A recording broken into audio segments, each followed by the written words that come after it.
form of drug to become commercialized. This is a very serious matter, I believe. But as a practitioner, yes, what would you want to say about this, and what are the dangers that we are looking at? Thank you very much. First of all, as I said, we have boards of management that need to be empowered to perform their mandate. One of their mandate is ensuring a disciplined institution. Today, our biggest challenge in schools, and especially secondary schools, is the issue of drug and drug abuse. And the biggest drug that is abused is cannabis, bangi. The challenge is we are not able sometimes to prove, because sometimes when you catch them even smoking and they throw it maybe in a pit latrine, you have no evidence. And the law will always ask for evidence. And that is why, as Kenya Secondary School Heads Association, we started a debate that we want random drug testing in schools. I know people don't like it, but we will need to take that bold step. Because if we can subject our sportsmen and women to random drug testing, when they are off events or within season, they are tested.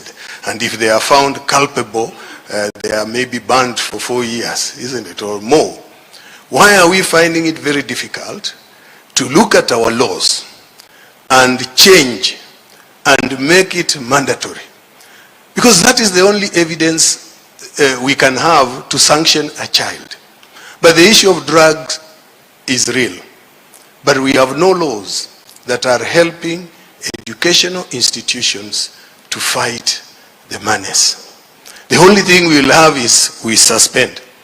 When we suspend, they will come back.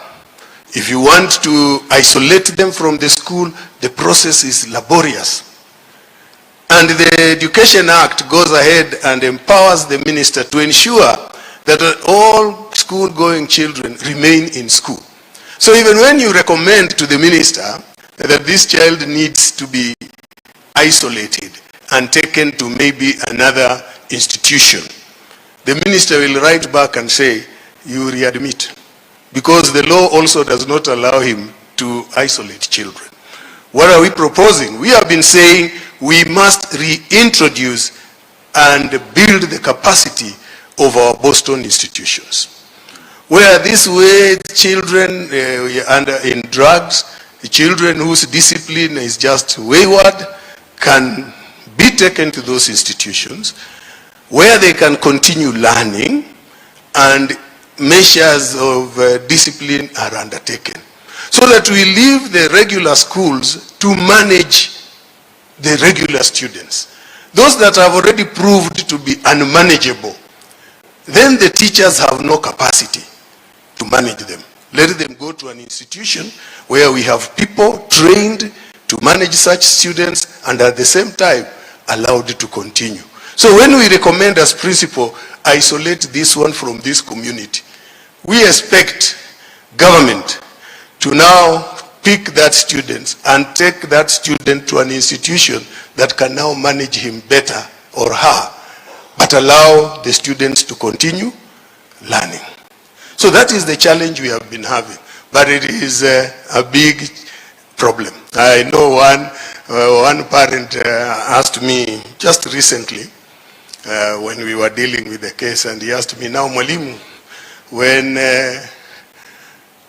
when somebody takes over and this is going to be grown, what will you do when they smoke? I said, I'll wait until he takes over and allows people to smoke.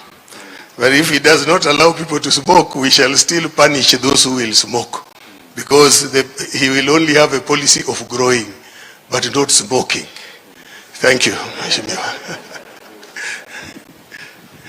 Mwalimu, sorry we've taken too long with you. No, it's okay. When we were growing up, there was always the disciplinary measures taken by teachers. Yes. The cane. Yes. The Children's Act outlawed the cane. Yes. And I keep receiving parents when I'm at home who say, Mheshimiwa, my child is looking like he's going astray. I want you to help me take this child to school for the teachers to punish him for me. And he's still looking for the cane. What are your thoughts about the levels of disciplinary measures that need to be taken? Because some of these children, when they start engaging in bad habits, testing ganja or bangi as it's called, when you arrest this situation through some form of punishment, they change. Because you can't just kick out every child who smoked bang to go to an institution when you could even have corrected them. What are your thoughts about levels of disciplining children in schools? Thank you. The issue of discipline, I think, is very challenging today. The cane, as it was there when we went to school. But you'll agree with me also, it was sometimes wrongly used. And it ended up injuring students. And that is why it became a national conversation, international, until it was outlawed. But when the Children's Act was introduced, we failed to do one thing.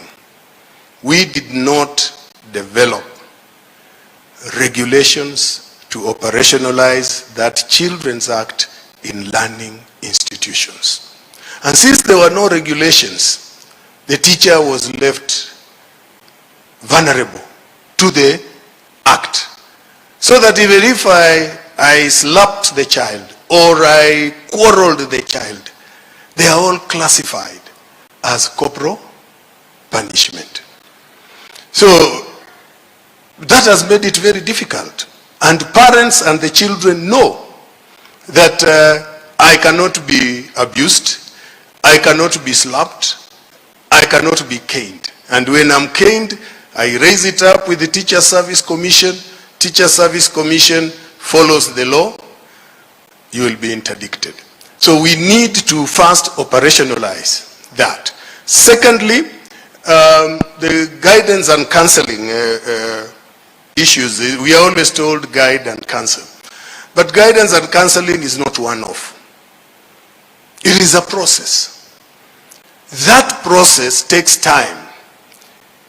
The teacher in charge of that department also has another teaching load.